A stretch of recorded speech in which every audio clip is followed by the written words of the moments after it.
放弃比坚持更勇敢吗？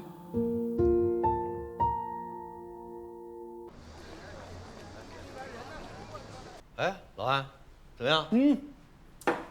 嘿，这不一样，我都觉得年轻了不少了呀。至少10岁。老于，我告诉你啊，就为了你这新款，特意照着你这海湾的这形状，我跟你说，私人定制。不错不错不错，真的比你上个给我织的好看。上一个太厚重，你知道吗？都说我像搞摇滚。那是另外一种风格，哎，但这适合你。行了行了行了，老安，别忽悠我了啊！哎呀，我还不知道你是为这个来的吧？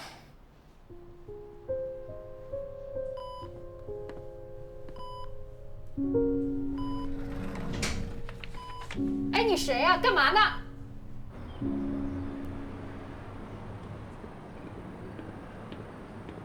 安叔，安叔，哎，安安，你还记得我名字啊？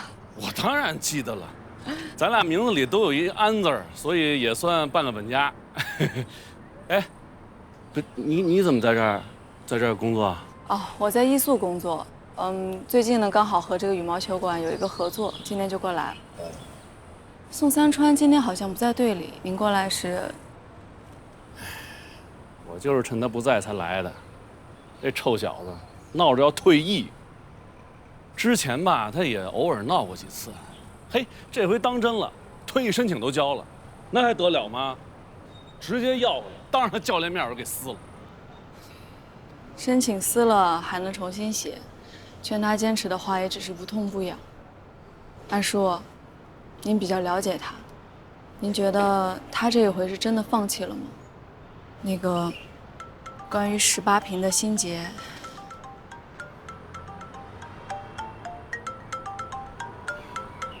哎，啊，我是哪位？保卫科。进来。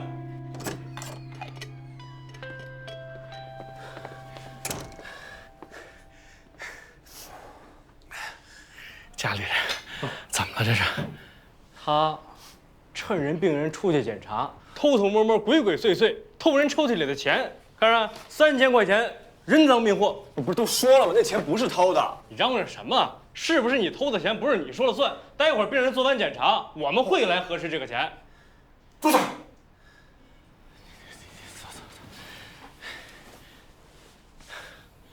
他偷人钱？哎，干什么？我看一眼吧。哥们儿，我跟你说，我是他爸，我最了解他，他不可能偷人钱。你看，那上面写什么？劳务。对嘛？这是这小子自己挣的钱，他给人病人送去了。蒙谁呢？我蒙你干嘛呀？哎呦，这么跟你说，上个月妇科他也送过，那女病人还给我留了个电话，你不行我给他打一电话，让他亲自跟你说一下。打吧。能问一下那天你跑马拉松赚了钱，干什么使了吗？吃喝玩乐耍，眨眼就给造了。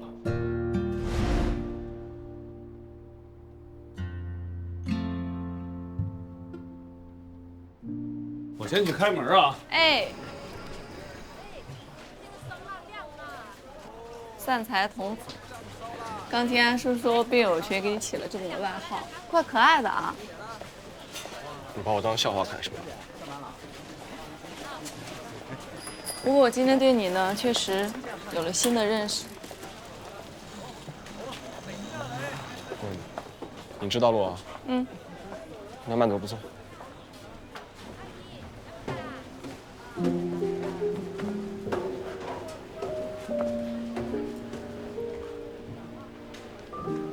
小安，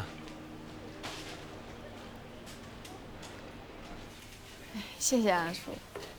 你是那么关心小川的事儿啊？你当八卦听还是有别的事儿啊？其实我去他们的羽毛球队，是给我们艺术选一个潜力的代言人。我知道他的成绩在队里不是最好的，可是我老觉着他会有机会的，你说呢？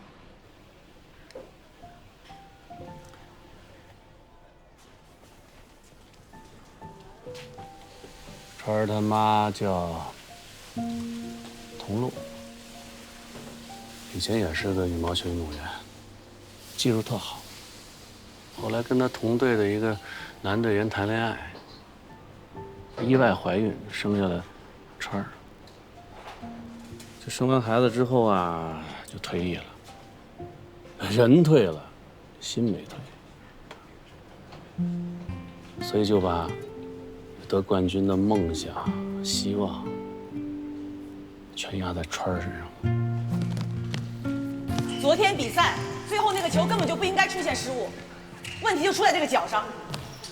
店铺价登不上网，今天就做这个，先练1000个。我当时是队里的穿线师，一直就特喜欢童露。我也知道后来童露嫁给我，多少有些无奈的因素。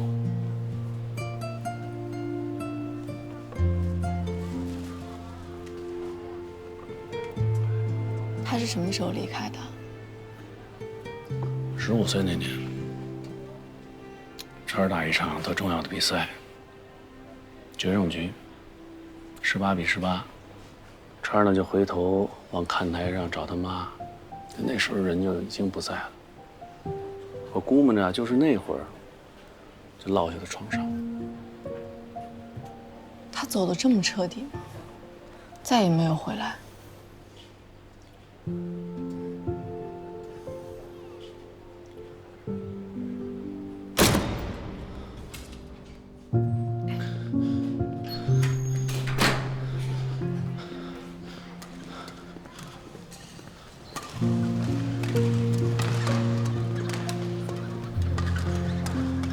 看见童露了吗？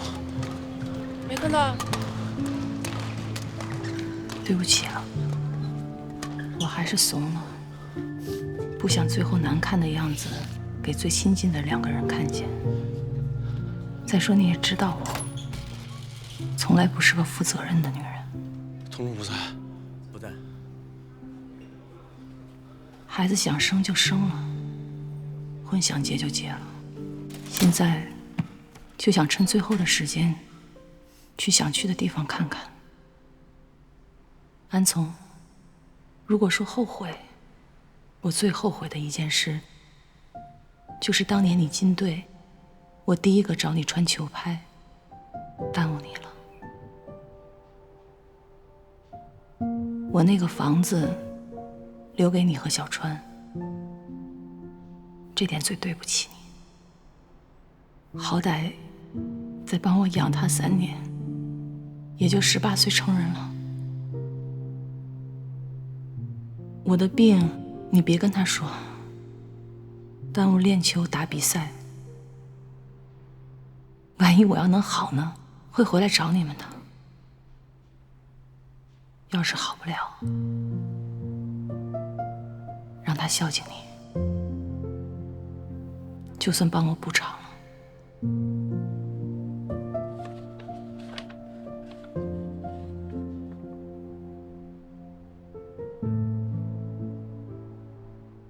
刚走那2年，我就跟川儿说：“我说你妈呀，去国外了，啊，当教练去了。”那是川儿小，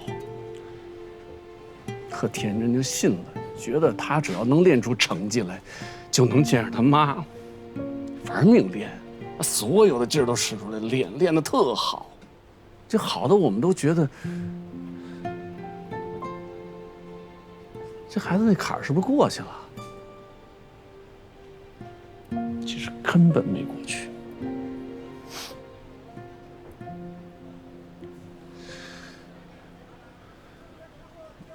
所以，小安，你看啊，你方便的时候，你你跟他聊聊，劝劝他，拜托了。宋三春，你下来，我把馄饨补给你啊。那你要是不下来，我就去把馄饨打包啦。馄饨坨了可不好吃哦。宋三。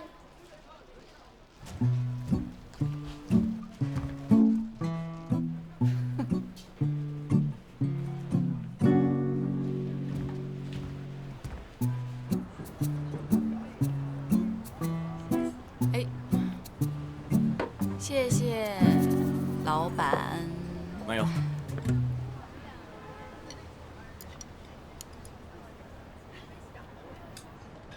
我们之所以会去你们队里选人，是 Alex 介绍的。他是个非常有名的球员猎手。哦。他说你们队里藏了个宝。其实那个人是你，对不对？搁前2年你跟我说这话，我可能还行。现在我谁也打不过。我向安叔了解到了关于你妈妈的事儿。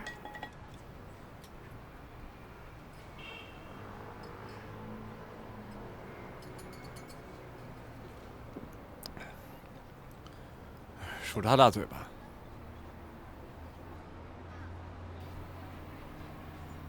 但是我不明白的是，为什么你之前都好好的，就这2年才出了问题？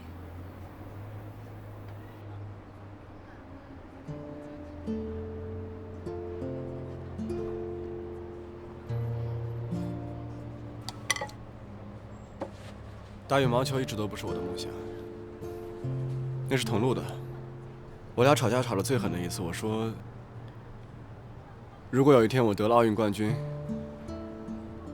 那上面也是宋三川的名字，不是你同路，你还是什么都没有。当时他特别生气，那是他唯一一次打我。这些年来，我总会想起那次吵架，我会觉得他的病吧，就是那天种下的。你知道你妈妈得病？啊，大概2年前吧。我从安从的床底下翻到一封信，才确定同路当年为什么要走。安从就没打算告诉我，他是真的以为所有人都跟他一样傻。谁会莫名其妙搬到肿瘤医院对面啊？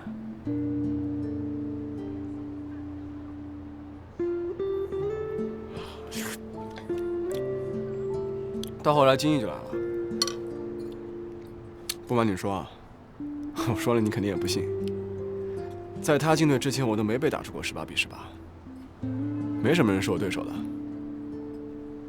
但后来有过几次交手，他也就知道了我的问题，然后他的战术你也见识过了。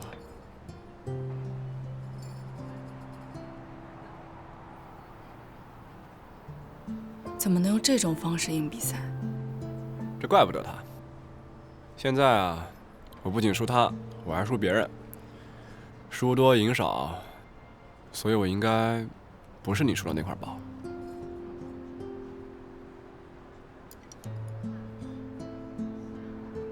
我去，我单压哎，输多赢少，我不是宝。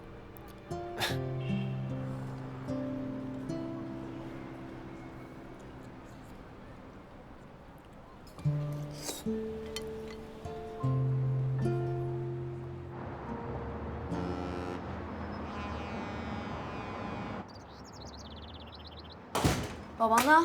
我让我妈带他住酒店去了。不是，什么情况啊？你电话里也说不清楚。陈阳怎么就回来了？他突然要带罗乐走，要孩子抚养权。他凭什么呀？他3年多没见过小孩了。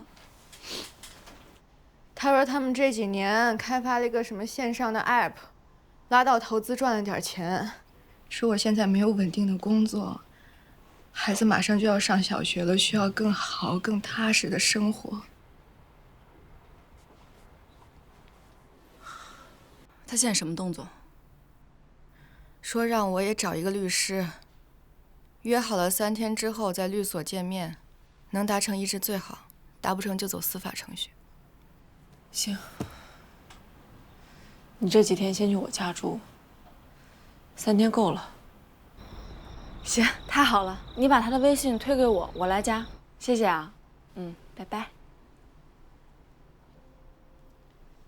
宝贝儿，奈德帮我们介绍了一个业内挺有名的律师，好像打离婚官司、抚养权这些胜率都挺不错的。真的啊？太好了。来，你给我来杯咖啡吗？没问题。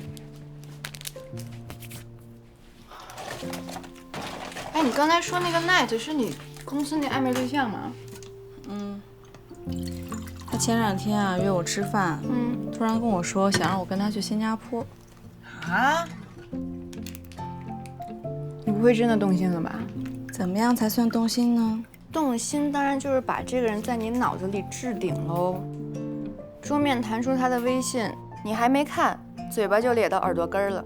接他的电话，你声线都能软2度。跟他出去约会啊，你提前3个小时就把自己打扮得人模狗样。1日不见如隔3秋，一点都不夸张。这人过了30岁啊，动心的方式还没变吗？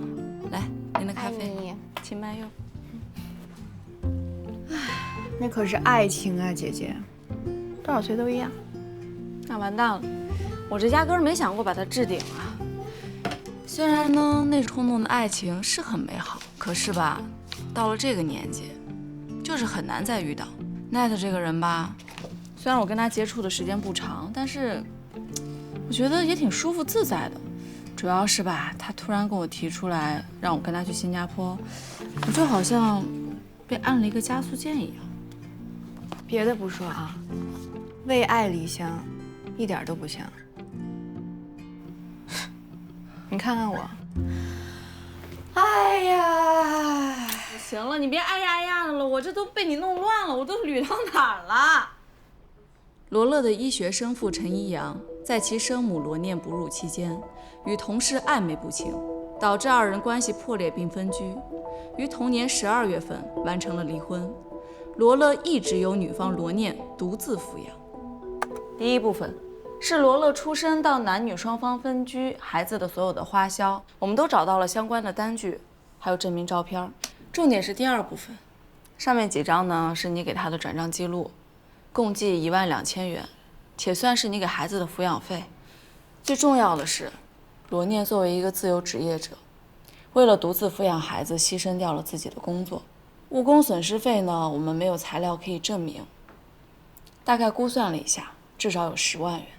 还有罗念的父母从外地来支援罗念带孩子，食宿交通也没有相关的材料可以证明。我们且算3万元，减去你支付过的12000元，剩余共计是555300元。PPT 上都有详细的支出记录、截图、单据，你可以看一下。哦，当然，我也可以给你们一点时间，你们自己再清算一下。不用算了，我听懂了，至少不多。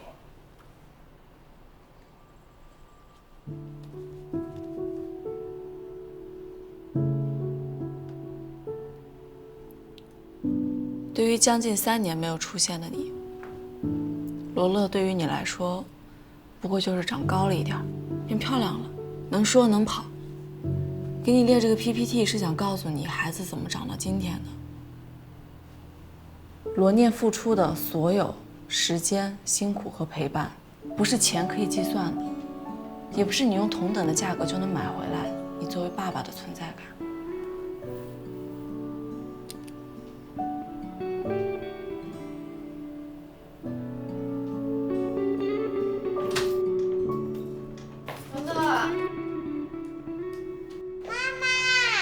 罗女士首先主张，对于之前抚养孩子的花销，男方应负担1半，陈一阳应按月支付孩子2万元抚养费，这个是我们起草的补充协议，你们可以带回去商量一下。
可以啊，几天没见，这眼袋比眼睛都要大了。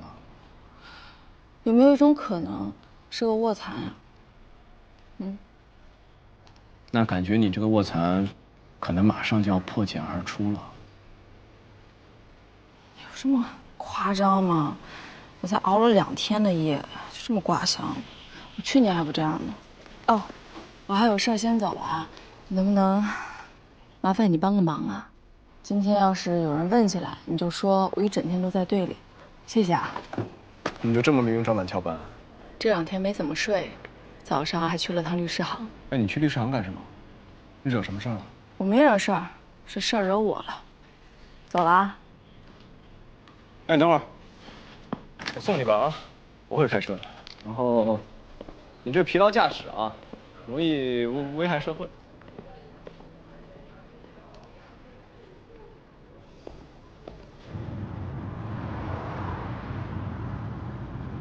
真行啊你，车上看字儿都不晕的。哦，以前也晕，到地儿就吐，但是没办法，我老板行程太多了，车上也得处理工作呀，生生练出来了。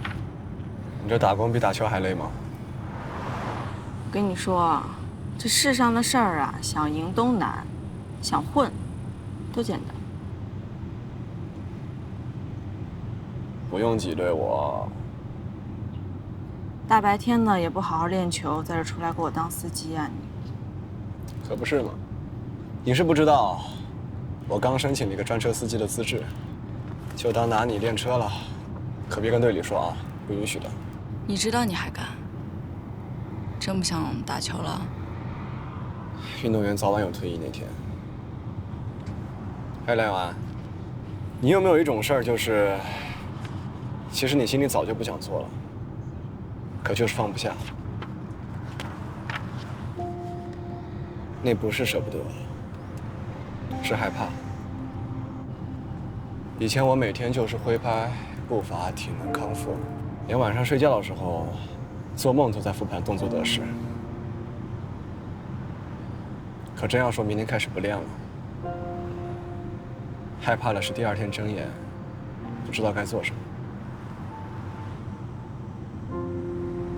其实我心里也感觉得到，连你听了我的事都觉得我没戏了，对吧？但我告诉你啊，有时候放弃就是要比坚持更勇敢一点。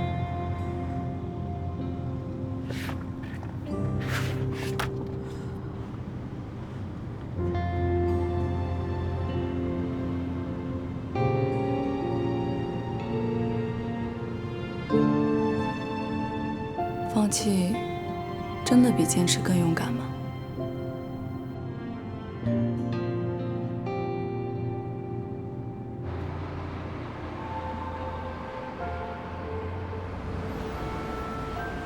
你好，伊素集团的团体体检已经约过了。对，好的，稍等啊。一起的。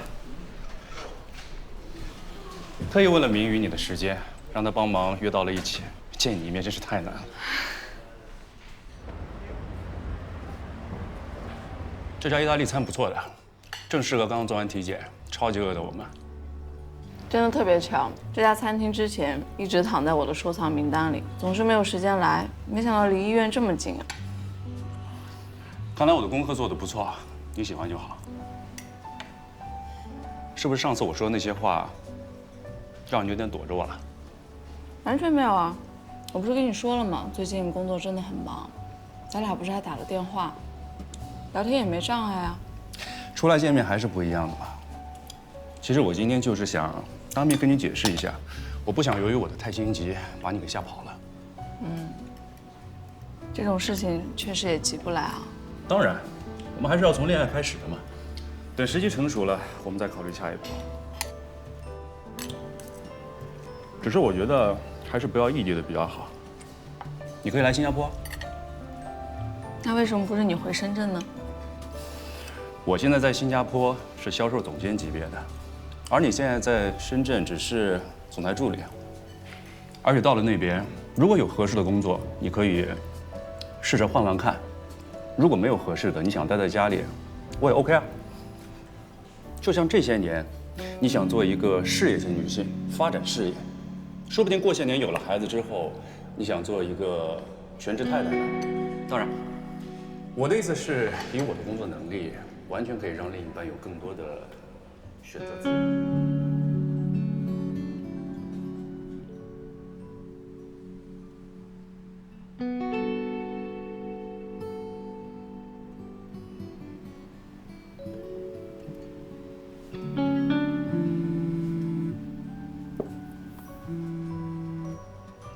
喂，你好，我是梁永安。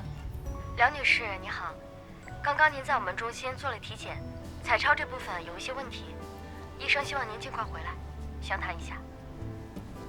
哦，好，我马上过去。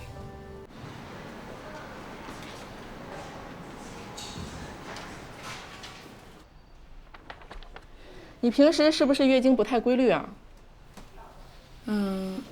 基本上会晚1周左右。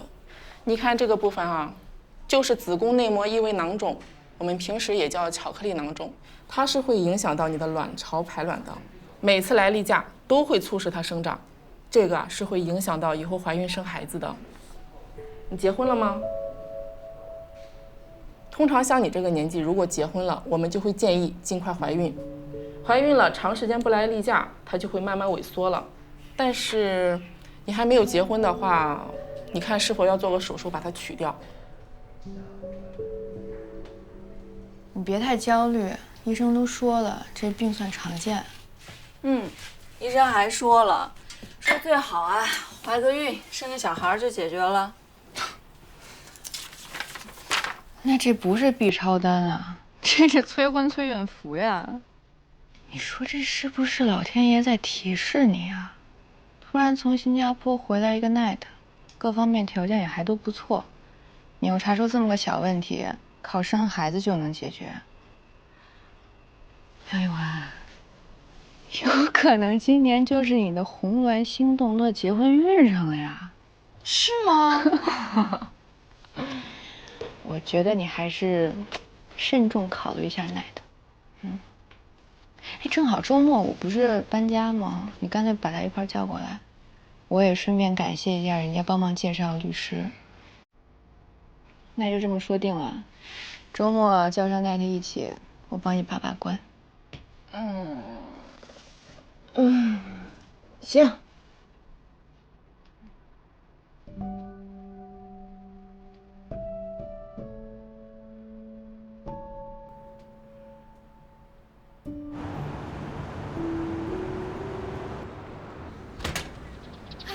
快进！好香啊！谢，恭喜啊！哟乔迁之喜。你太客气了，谢谢。哎，怎么了？哎，我先进去。去干嘛了？哇，怎么啦，宝宝？干妈闭上眼睛。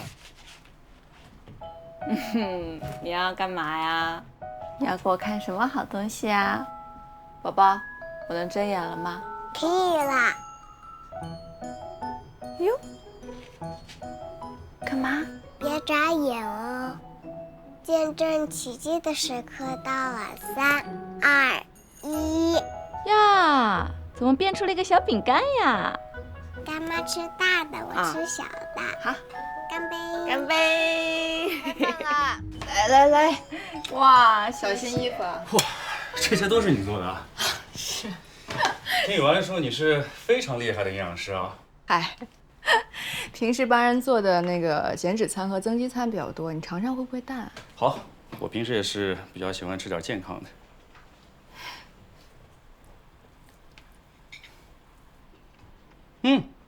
好吃，合胃口就好。正好今天呢，也想借着这个机会感谢一下你，给我们介绍一个那么靠谱的律师，念念的诉求都很好的解决了。谢谢。My pleasure。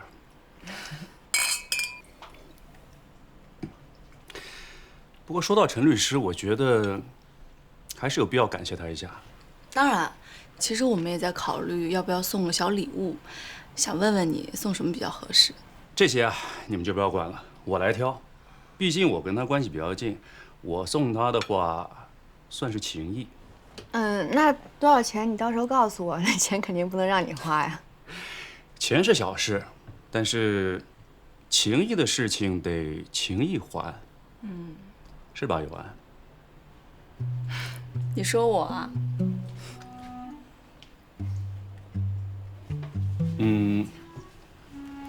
供应商大会马上就要在上海开了，我这边正好有几个资质不错，但是资历比较浅的客户，非常想跟我们一组合作。我觉得你可以重点引荐给杰总，或者你也可以安排一个类似于像今天这种比较私密的饭局。我来做东，请大家跟杰总一起吃个饭，你说呢？你这是把我们今天这顿饭当成饭局了？没有，我只是单纯的打个比方，我们当然是私下的聚会了。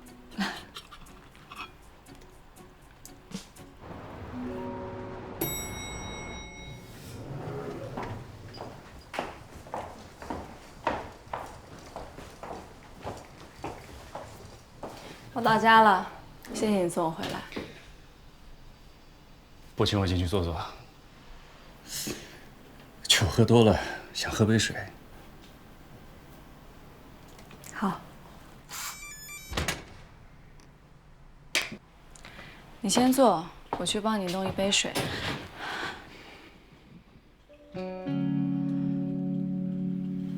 安，我真的很喜欢你。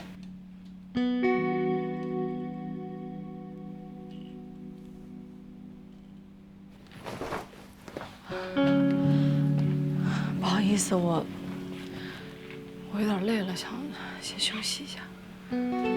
怎么了？今天晚上不是挺好的吗？我不知道，可能酒喝的有点不太舒服，想吐。你先走吧。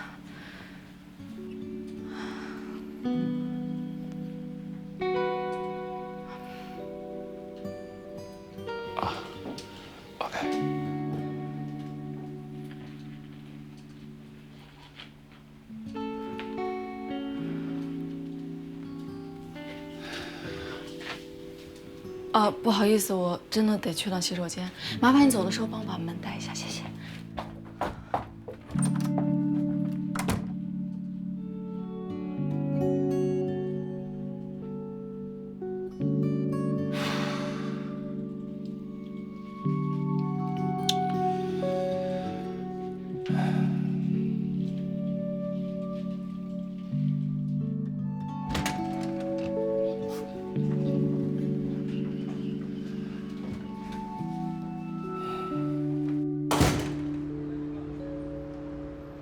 酒开了都没怎么喝，咱俩再喝点儿。罗宁，这人不对，生理需求都会被灭火，更别说结婚了。哎，我看你啊，就是缺少滋养，才会得什么囊肿。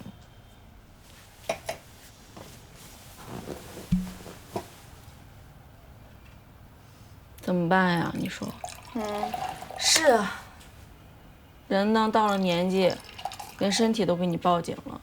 还出来个人给你求婚，看上去水到渠成，更要警惕，是危险，是陷阱。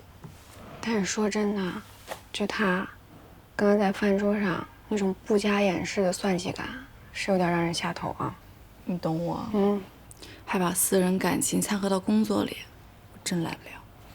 我真的直到今天才知道，为什么我和奈特之间的好感呀，只能维持在好感。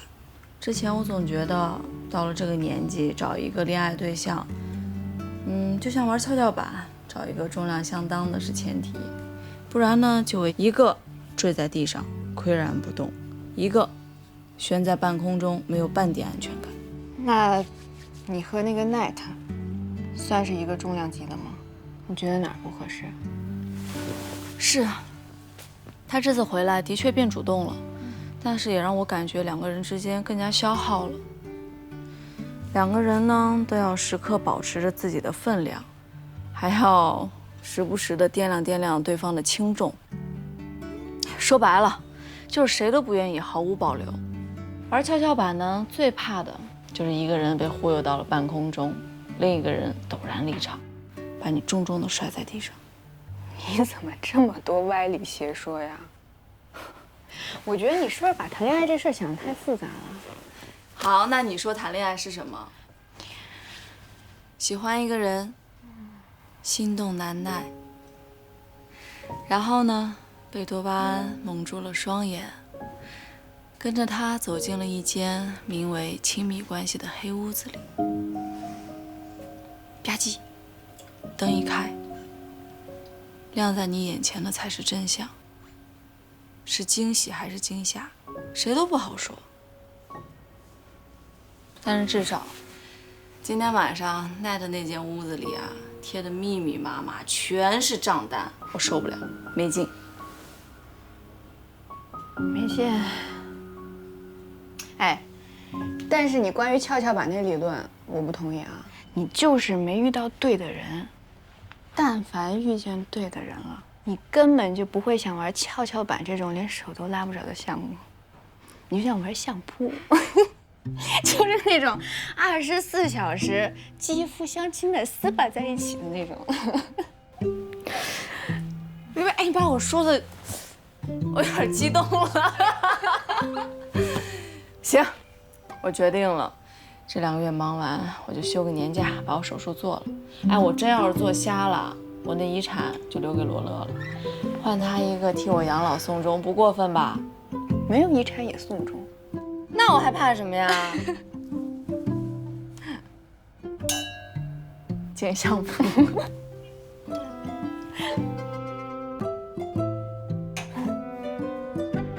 我这脖子还是有点难受。亲上了？说什么呢？我一个反手我就说不行，好吗？但是有没有碰上？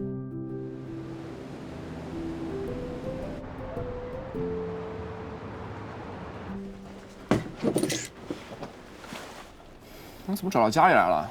我管教练要了你家地址，你为什么要交退役申请？跟谁嚷嚷呢你？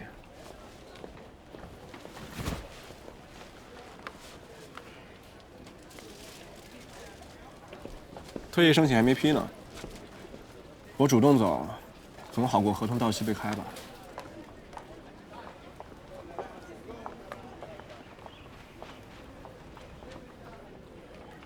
我小时候就不喜欢打羽毛球，就我妈每周末都非得拉我到场上去练。直到有一次我看到了你打比赛，我才知道什么叫差距，什么叫天花板。那一场的你，无论是从动作的流畅度，到比赛节奏，甚至是掌控力，无懈可击。真的，从那以后，我就再也没有训练叫苦过。挺好啊，光这点你已经比我强了。成哥，你交退役申请，我能理解，但可不可以不要这么窝囊的走？至少站直了腰嘛。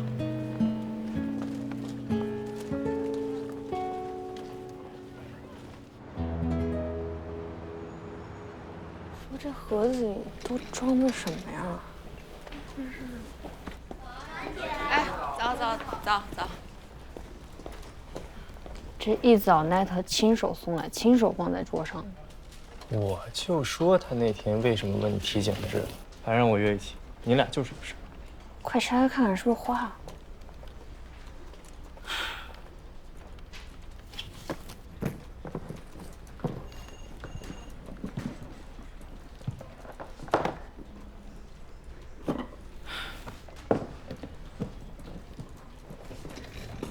喜欢吗？那天晚上在你家，我看点的就是这个牌子的香薰。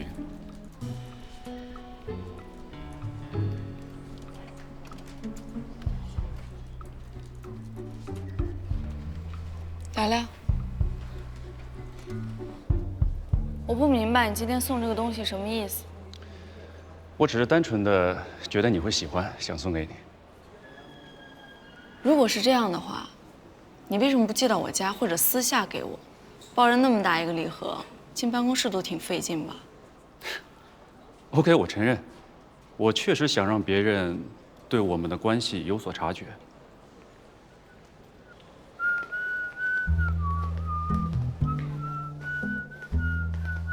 哎，你等会儿，你喝咖啡吗？哟，怎么突然会做人了？你买我就喝。行，那你先上去吧。